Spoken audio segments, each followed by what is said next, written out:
লাবণ্য ঠোঁট উল্টে পদ্মজার যাওয়ার পানে তাকিয়ে থাকে। এরপর মনে মনে ভেবে নিল 2 তলা থেকে হয়তো দেখেছে দা ভাই আসছে, তাই এগিয়ে আনতে যাচ্ছে। সে নিজ ঘরের দিকে চলে গেল। পদ্মজা কখনো বাড়ির পিছনের দিকে যায়নি, এই প্রথম যাচ্ছে। বাড়ির ডান পাশে বিশাল পুকুর, কালো জল, অথচ বাড়ির সামনের পুকুরের জল স্বচ্ছ।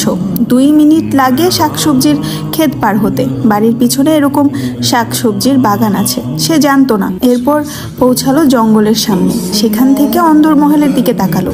ওই তো তাদের ঘরের জানালা দেখা যাচ্ছে, আরেকটা জানালাও দেখা যাচ্ছে।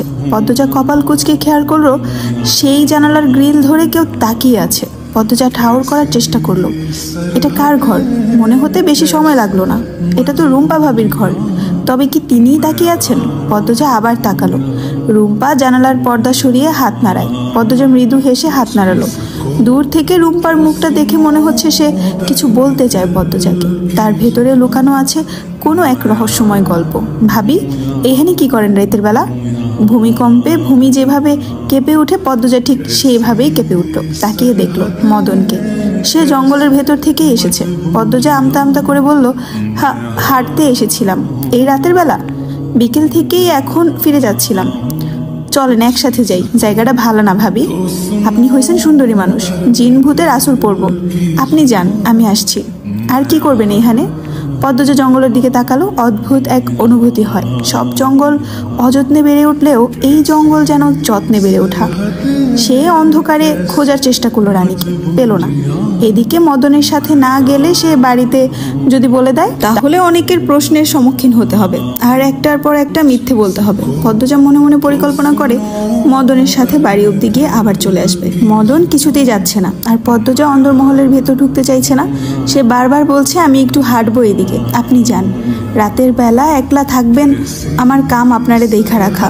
এদিকে তো আলো জ্বলছে, উনিও আসবেন এখন, আপনি যান। আর আপনার পা তো কাদা মাখা, বেশিক্ষণ এভাবে না থেকে ধুয়ে আসুন। মদন পায়ের দিকে তাকালো। ডঙ্গি হাঁটু অবধি তুলে বেঁধে রাখা। সে হেসে বলল, আচ্ছা তাইলে আমি ধুয়ে আইতাছি, বেশিক্ষণ লাগবো না। আচ্ছা আসুন। মদন চলে যেতেই পদ্মজা ফোঁস করে নিঃশ্বাস ফেলল। গলার মাঝে যেন কাটা বিঁধেছিল। বাড়ির পেছনে যাওয়ার জন্য পা বাড়াতেই দেখতে পেল আমিরকে। আমির আলোক ঘর পেরিয়ে এদিকেই আসছে। পদ্মজা আর ঘুরে দাঁড়াতে পারল না, আলোক ঘরের দিকে চেয়ে রইল। আমির পদ্মজাকে দেখতে পেয়ে লম্বা করে হাসলো, বলল, পদ্মবতী কি আমার জন্য অপেক্ষা করছে? বোধহয় করছি। আমির ভ্রুকুটি করে বলল, বোধহয় কেন? ঘরে একা ভালো লাগছিল না, তাই হাঁটতে বের হয়েছিলাম। আপনি নামাজ পড়েছেন? এই যে মাথায় টুপি, মসজিদ থেকে আসলাম। পদ্মজা আর চোখে অন্দরমহলের ডান দিকে তাকায়। সেখানে কি? সে যেতে পারবে না। পদ্মজা উকসুক করতে থাকলো। আমির পদ্মজাকে পিছন থেকে জড়িয়ে ধরলো। আমিরের কাজে পদ্মজা হতভম্ব হয়ে গেল। দ্রুত এদিক ওদিক তাকিয়ে দেখলো কেউ আছে নাকি।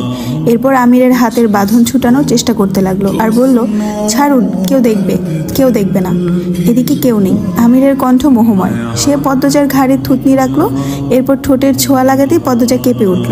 জোর করে আমিরের হাতের বাঁধন ছুটিয়ে সরে গেল। বলল, আপনি ঘরে যান। আচ্ছা চলো, আপনি যান, আমি আসছি। কেন? তুমি কোথায় যাবে? পদ্মজা নিচের ঠোঁট কামড়ে কিছু ভাবলো। এরপর বলল, আলোক ঘরে যাব। আপনি ঘরে যান, নয়তো আম্মা আমাকে খুঁজবে। আমি কিছুক্ষণের মধ্যে চলে আসব, এরপর সব বলবো। আরে কি করবে বলবে তো, আপনি যান না। পদ্মজা ঠেলে আমিরকে অন্দরমহলের দিকে পাঠালো। আমির অসহায় মুখ করে জিজ্ঞাসা করলো, আমিও থাকি? আপনি ঘরে গিয়ে বসবেন আর আমি চলে আসব। পদ্মজার অনুরোধ ফেলা যাচ্ছে না। আমির না চাইতেও অন্দরমহলে চলে গেল। পদ্মজা এক নিঃশ্বাসে দৌড়ে অন্দরমহলের ডান পাশে চলে আসে। সঙ্গে সঙ্গে রানীর মুখোমুখি হয়। রানী ও পদ্মজা একসাথে কেঁপে উঠল। দুজন অপ্রস্তুত হয়ে পড়ে। রানী আগে কথা বলল, রাইতের বেলা এমনে ছুটতাছো কেন? পদ্মজার মাথার হাত থেকে ঘুমটা পড়ে গেছে সেই কখন। দৌড়ে আসতে আসতে চুলের খোপাও খুলে গেছে। গাছগাছালির বাতাসে তীর তীর করে চুল উঠছে, তবুও সে ঘামছে। আমতা আমতা করে বলল, আমি তো হাঁটতে বের হয়েছি, জোনাকি দেখলাম এদিকে, তাই নিতে এসেছি। ও কই জোনাকি? নাই তো, একটু আগেই ছিল, এখন তো নাই। রাতের বেলা একলা থাকবা কেন? আসো ঘরে যাই। তুমি কোথায় গিয়েছিলে রানী আপা? সন্ধ্যার আজানের আগে তোমার ঘরে গেলাম, পেলাম না। এদিক দিয়ে কোথাও ছিলে? কিন্তু এদিক তো ঝোপঝাড় জঙ্গল। পদ্মজার প্রশ্নের রানীর মুখ রক্তিম হয়ে উঠল, কেমন অস্বাভাবিক হয়ে ওঠে। সে অপ্রস্তুত হয়ে হাসলো। কি বলবে খুঁজছে যে তা স্পষ্ট বোঝা যাচ্ছে। পদ্মজা অপেক্ষা করছে রানী কি বলে শোনার জন্য। পদ্মজা ডাকলো, আপা। আরে আমি ওষুধ খুঁজতে আসছিলাম। কি ওষুধ? তুমি চিনবা না, আসো বাড়ির যাই, মেলা রাত হয়ে গেছে। রানী পদ্মজাকে রেখে এগোতে থাকলো। এটাকে পালিয়ে যাওয়া বলে। পদ্মজা আর থেকে কি করবে, সেও রানীর পিছু পিছু অন্দরমহলে চলে আসে। ঘরে ঢুকতেই আমির হামলা করে। এবার কাহিনী কি বলো তো, বিশ্বাস করবেন? তোমার কথা বিশ্বাস করবো না এ হয়? রানী আপা প্রায় জঙ্গলের ভেতর যায়, আমি জানালা দিয়ে দেখি। উনি এমনভাবে যান যেন চুরি করতে যাচ্ছেন। আমির শুনে অবাক হলো। সে চাপা স্বরে প্রশ্ন করলো, সত্যি প্রায় যায়? আমি সত্যি বলছি। আমির চিন্তিত হয়ে কিছু ভাবে, কপালের চামড়া কুঁচকে গেছে। গভীর ভাবনায় বিভোর সে। পদ্মজা বলল, আমি আজ অনুসরণ করে জঙ্গল অব্দি গিয়েছিলাম, মদন ভাইয়ার জন্য ভেতরে ঢুকতে পারিনি। এরপর আপনি এলেন, পরে আবার যেতে চেয়েছি, কিন্তু ততক্ষণে রানী আপা চলে এসেছে। সরাসরি প্রশ্নও করেছি কেন জঙ্গলে গিয়েছিলেন। বলল ওষুধ আনতে, মানে কোনো ওষুধি পাতা, কিন্তু আমার বিশ্বাস হয়নি। প্রায় কেন কেউ ওষুধি পাতা আনতে যাবে, আবার ভোর রাতে? পদ্মজা একদমে কথাগুলো বলল। আমির বলল, আব্বাকে বলতে হবে। আগে শুনুন, বলো। এখন কাউকে বলবেন না, বলা উচিত? ব্যাপারটা জটিল মনে হচ্ছে। আমরা আগে বের করি কি হয়েছে, কি করতে যায়, এরপর নিজেরা সমাধান করতে পারলে করব, নয়তো বড়দের বলবো। যদিও আমি নিশ্চিন্ত না কোনো সমস্যা আছে কি না। অবশ্যই সমস্যা আছে। তুমি জানো ওইদিকে কোনো মহিলা ভুলেও যায় না, যেতে চায় না ভয়ে। সেখানে রানী যায়, বড় কোনো কারণ আছে। আমরা বের করি সেটা কিভাবে। আমার মনে হচ্ছে আবার যাবে, কাল পরশুর মধ্যে আমরা পিছু যাব। খারাপ বলনি, কাউকে বলবেন না এখন, অনুরোধ। আমির হাসলো। পদ্মজার কোমর পিছন থেকে জড়িয়ে ধরে বলল, বলবো না। আপনি কারণে অকারণে ছোঁয়ার বাহানা খুঁজেন, এতে পাপ তো নেই।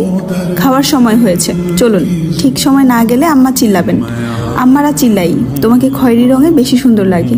আমি তো খয়েরি শাড়ি পরিনি, পুরো কথা বলতে দাও। আচ্ছা বলুন। আর কালো রঙে আবেদনময়ী লাগে, আকর্ষণীয়। আমির ফিসফিসিয়ে কথাটি বলল। পদ্মজার কানে ঘাড়ে আমিরের নিঃশ্বাস ছিটকে পড়ে। সে ঘুরে আমিরের দিকে তাকায়, আবার চোখ সরিয়ে নিয়ে বলল, আপনি সবসময় আকর্ষণীয়। আমির হই হই করে উঠল। সত্যি? কত কত দিন পর একটু প্রশংসা করলে, আল্লাহ। পদ্মজা মৃদু আওয়াজ করে হাসলো, বলল, প্রশংসা শুনতে খুব ভালোবাসেন। অবশ্যই, তবে বউয়ের প্রশংসা করতে আরও বেশি ভালোবাসি। আমির আরও শক্ত করে পদ্মজার কোমর আঁকড়ে ধরে। পদ্মজা আমিরের দুই হাতে ধরে বলল, আপনি সবসময় এত শক্ত করে কেন ধরুন? গায়ে জোর দেখান কেন? ভালো লাগে না? মোটেও না, আদর করে ধরবেন। আমির হাতের বাঁধন কোমল করে দিয়ে বলল, লজ্জার ছিটে ফোটাও গিলে ফেলছো দেখছি। বিয়ের এতদিন পরও কোন মানুষটা লজ্জা পায় আমাকে দেখাবেন? আমি অত ভং করতে পারবো না। কি ঝাঁজ কথার, এবার ছাড়ুন। ইচ্ছে হচ্ছে না। আবার শক্ত করে ধরেছেন। যদি দৌড়ে পালাও? পালিয়ে আর যাবো কতটুকু? আমির পদ্মজাকে নিজের দিকে ফিরিয়ে এক হাতে কোমর চেপে ধরল। তখনই লতিফা হুড়মুড়িয়ে ঘরে ঢুকে। পদ্মজা আমির দুজন দুই দিকে ছিটকে যায়। আমির ধমকে উঠল, লতু, কতবার না বলেছি ঘরে ঢুকবি না? আমাদের তো নতুন বিয়ে হয়েছে নাকি?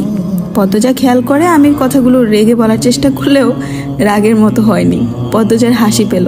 লতিফার মুখের অবস্থা দরজায় চিপার পড়ার মতো। সে আমিরকে ভীষণ ভয় পায়। কাচুমুচু হয়ে বলল, খালাম্মা খাইতে যাইতে কইছে। হ্যালো, আসসালামু আলাইকুম।